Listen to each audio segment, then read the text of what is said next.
tal? ¿Cómo están? Bienvenidos a una nueva mañana de radio. Estamos a miércoles, es 19 de noviembre del año 2025. Esto es la radio, es más de uno, es Onda Cero. Déjenme que les cuente una historia que es muy corta. El telar sin lanzadera fue una de las patentes más celebradas en la España del franquismo. Estamos en la semana de Franco ha muerto, pues fue muy celebrada sobre todo por la empresa que registró aquella patente, que se llamaba Matesa, y que atribuyó a aquella extraordinaria innovación la creación de filiales de esa empresa en los Estados Unidos para poder exportar allí este producto. Recibió un crédito tan extraordinario como la patente de la banca pública que había en España en aquella época para financiar su expansión. Pero el globo acabó explotando entre sospechas de que los telares exportados no existían porque el negocio real era otro. El negocio real era el dineral que la empresa había recibido como préstamo del Estado y mover ese dinero por ahí para sacarle todo el jugo al cambio de divisas, ¿no? Bueno, este fue uno de los escándalos más sonados del franquismo, porque en aquella época también había escándalos, aunque no hubiera prensa libre, y dio pie a que se celebraran dos cosas, o a que pasaran dos cosas. Una, que se creó una comisión de investigación en las Cortes, mira, y hubo una investigación judicial en el Tribunal Supremo, mira. El principal acusado se llamaba Joan Vilá Reyes y proclamó su inocencia. Y lo atribuyó todo a una persecución política.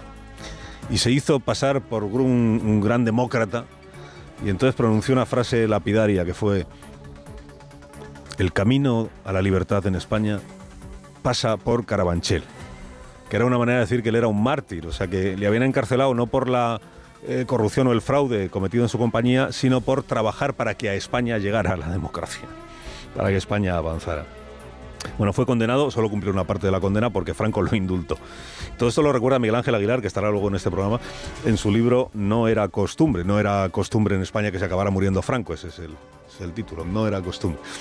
O sea, que había escándalos, y había investigaciones, y había comisiones de investigación, y había mártires que decían sufrir persecuciones políticas.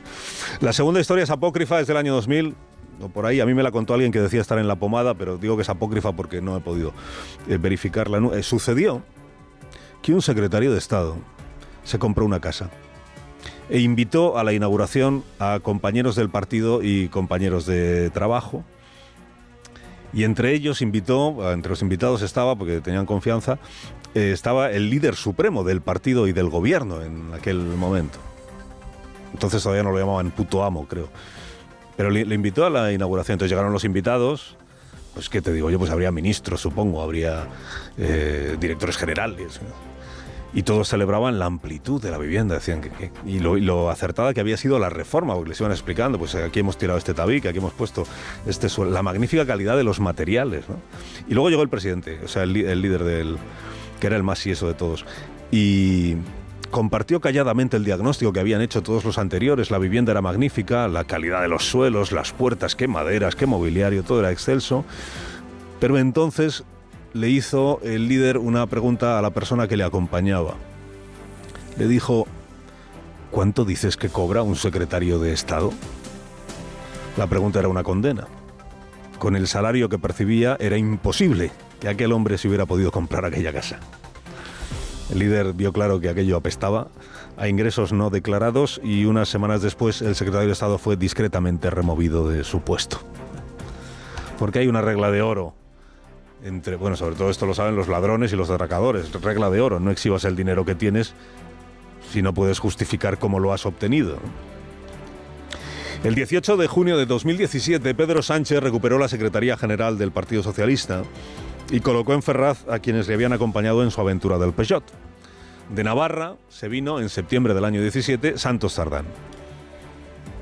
Santos Cerdán le encomendó a un tal Koldo, al que él conocía y con el que tenía gran confianza, que le buscara un piso en Madrid, un piso de alquiler cerca de la sede socialista. La central socialista en Madrid, Ferraz, está en el barrio de Chamberí, que es uno de los más caros de la capital. Después del barrio Salamanca, igual es el más caro. Bueno, el piso elegido en el año 17 estaba en Cardenal Cisneros, un alquiler asequible para un exdiputado autonómico que era Cerdán, sin más ingreso en aquel momento que el salario que le daba el partido. El alquiler era de 800 euros mensuales. Ahora sabemos que nunca los pagó él. Se los pagaba una empresa llamada Servinavar, con la que Cerdán alega no tener más vínculo que la amistad con su propietario. ¡Qué amistad hay, Anchón! ¡Qué generoso! Pagándole el alquiler a este escudero de Pedro Sánchez, ¿no? Dice, claro, pero ¿quién iba a saber que la casa se la pagaba una empresa? Y que encima la empresa era medio suya. ¿Y quién iba a preguntarse por qué una empresa le iba a pagar el alquiler de una casa al secretario de Coordinación, que era entonces del Partido Socialista?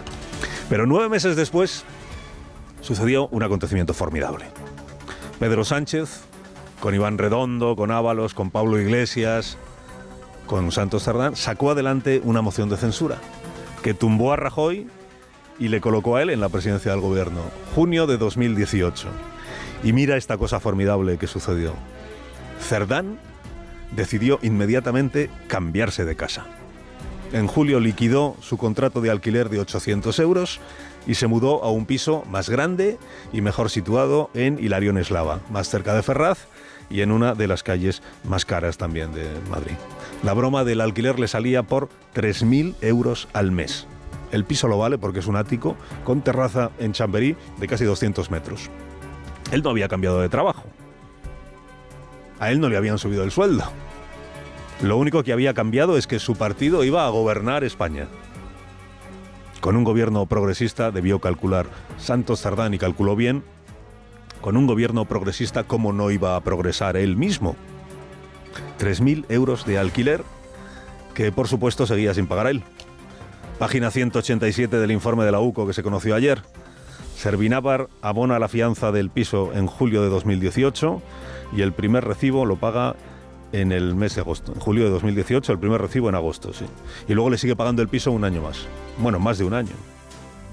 Paga también, paréntesis, unos gastos por gestiones diversas para ese alquiler y se lo paga a una sociedad, esto son casualidades que tiene la vida, le paga los gastos de la gestión a una empresa que se llama Consulting Moncloa. Moncloa por el barrio, no por el gobierno. El gobierno recién llegado, que a Cerdán le había invadido de confianza en una vida mejor. Claro, hay dos opciones. O Santos Cerdán era un hombre tan reservado que ninguno de sus colegas sabía dónde vivía y ninguno sabía a dónde se había mudado. O ninguno de sus colegas, viendo que se mudaba a una calle carísima y a un ático de 120 metros cuadrados, quiso hacerse nunca la pregunta: ¿cuánto dices que cobra un secretario de Coordinación Territorial?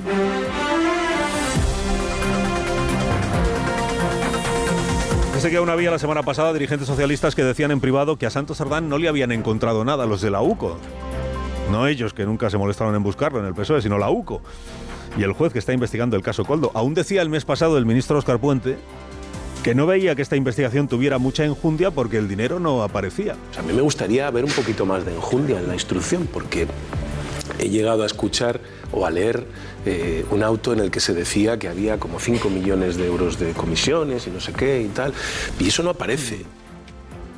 No son 5, son 6.700.000 euros los que cobraba Servinávar, o sea Cerdán, en comisiones a la empresa Acciona, ¿no? ¿Qué empeño en sacar conclusiones de investigaciones que no están concluidas? Decían, es que no aparece el dinero, no se sabe nada de mordidas, a ver si va a ser verdad que nuestro Santos era santo y lo hemos arrojado sin motivo a la jaula de los leones, ¿no? Ya dijo el presidente del gobierno, acuérdese, que dimitir es no respetar la presunción de inocencia. Lo que pasa es que esto lo dijo sobre su fiscal general, no sobre su Santos Cerdán. El nuevo informe de la UCO recoge que Cerdán se pagaba los gastos con la tarjeta de Servinávar, empresa que era medio suya pero en secreto. Empresa que se nutría a su vez de las comisiones que le cobraba Acciona por conseguirle adjudicaciones. La verdad es que todo era bastante fácil de entender. Acciona tenía la obligación, para conseguir contratos públicos en determinados territorios, de presentarse de la mano con Servinávar, que era una empresa que no aportaba en realidad nada a una constructora como Acciona, salvo conseguir los contratos, las licitaciones. Ahí estaba Santos Cerdán, ahí estaba Ábalos, ¿no? Y luego Servinávar decía, es que nos hemos presentado juntas al concurso, entonces yo me llevo un 2% de las obras, porque aporto a las obras. Dice, pero ¿usted qué aporta exactamente? Pues no se sabe, pero lo meto en los ingresos de Servinávar, y luego Servinávar se ocupa de pagarle los gastos a Cerdán, de fingir que tiene de empleada a la esposa de Cerdán. Ese era el procedimiento, tampoco tenía más secreto, ¿no? Recoge el informe de la UCO como la mujer del amigo de Anchón del amigo Anchón. La mujer de Anchón está muy preocupada porque Paqui, que es la señora de Cerdán, no para de gastar y gastar y gastar. Venga a restaurantes, venga a Corte Inglés, venga a hacer visible que maneja más dinero de lo que el salario familiar justificaría. Recoge cómo Cerdán era el conseguidor para Acciona, aprovechando su influencia en el Ministerio de Fomento. O sea, lo que Aldama era para algunas constructoras, Cerdán lo era para esta. Y cómo se metió en un viaje oficial a Marruecos en 2019 porque había un proyecto para construir un puerto industrial que le interesaba a Servinávar, o sea, Acciona. ¿Quién iba a escamarse de que un secretario de coordinación de la Ejecutiva Socialista sin cargo alguno en el gobierno apareciera en la delegación ministerial que viaja a Marruecos? O de que fuera Santos Cerdán, otra novedad que conocimos ayer en el informe, quien pasara recado de parte del PNV para que el PSOE recién llegado al gobierno colocara en cargos relevantes de empresas públicas a personas elegidas por el PNV, que vienen los del PNV el lunes para decirme por la tarde a quién quieren colocar. Víctor de Aldama fue el primero que habló hace un año del cupo vasco. Cuando me dice que no nos metamos en el terreno de que hay cupos y que el cupo vasco es de Santos Cerdán. Cerdán estaba rebotado, según esta versión, porque se habían metido en unas licitaciones que le correspondían a él. Contó Aldama que para compensarle y para que se le pasara el enfado, le entregaron un sobre con 15.000 euros. Bueno, Cerdán y el PSOE lo negaron siempre todo, claro. Ni había cupo, ni había posibilidad alguna de que un secretario de organización decidiera adjudicaciones de obras. Porque las licitaciones estaban fiscalizadas, porque las decidían los técnicos, porque eran transparentes, ¿no? Porque Aldama presentaba listados de obras que no significaban nada, porque la UCO estaba dando importancia a papelucos de Coldo. Qué tiempos aquellos, en los que Pedro Sánchez censuraba a Feijóo por hacerse eco de las informaciones que adelantaban lo que iba a decir la UCO, y en que Cerdán prometía, amparado por Sánchez, rebatirlo todo ahí pa' aquí. Usted que no venía a insultar y a lo que se dedica es a difamar a personas honestas. Las noticias que se están dando son mentiras y cuando salga ese supuesto informe de la UCO lo desmontaremos uno a uno. Lo desmontaremos uno a uno, pues ahora tiene otros 200 y pico folios para desmontar. Ay, qué tiempos aquellos en que periodistas extraordinariamente bien informados, en sincronía con el jefe de prensa que había entonces en Ferraz, aleccionaban a otros colegas asegurando que el famoso informe de la UCO sobre Cerdán no existía. Pues para no existir, este ya es el segundo, y tan malo o más para él como el primero.